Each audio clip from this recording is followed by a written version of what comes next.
সকল কর্মী এবং নেতা এই সিদ্ধান্তের প্রতি অটল অবিচল ছিল, আছে এবং থাকবে ইনশাআল্লাহ। তারা বিভিন্ন সময় আমাদেরকে দলের সিদ্ধান্তের বিরুদ্ধে কথা বলবার জন্য বা লেখবার জন্য বিভিন্ন রকমের ট্রল ছড়ে দেয়। আমরা এই ট্রলে করে যাবো না, আমরা বুঝে শুনে যোগাযোগ করি।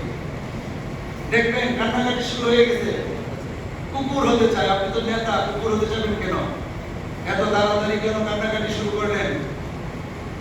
দেওবন্দিয়তকে মুছে দিয়ে দেওবন্দিয়ত এবং মওদুদিয়তের মধ্যে একটা যে খিচুড়ি আপনি পাকানো শুরু করেছেন, ইতিহাসের ঘাট করে আপনাকে কোনো না কোনো সময় দাঁড়াতে হবে।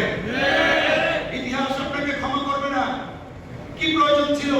পাঞ্জাবের জগতে একটি বিশ্বস্ত নাম, শাবাব এথনিক ওয়্যার। মওদুদবাদী জামাত যারা আমাদের কওমি মাদ্রাসার অস্তিত্বকে স্বীকার করে না, দারুল উলুম দেওবন্দের আকাবেরদের সাথে যাদের যুগকে যুগ, শতাব্দীকে শতাব্দী আকীদাগত পার্থক্য রয়েছে, আপনি কোন এজেন্ডা নিয়ে এটাকে মুছে দিতে চান? বাংলাদেশের আলেম সমাজ, তৌহিদি জনতা এই ধরনের গোল পাকানো কোনো থিওরি গ্রহণ করবে না। আপনি তো মাত্র নতুন।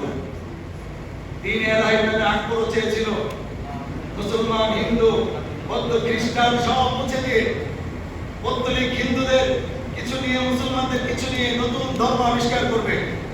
রাজা বাদশাহ সম্রাট হয়েও সেটা সম্ভব হয় নাই। আপনি তো একটা দলের প্রধান মাত্র। একেবারে কওমি অঙ্গন থেকে ছুটে যাবেন, একেবারে আসমানি ফয়সালায় মানুষের কাছে ধিক্কৃত হবেন।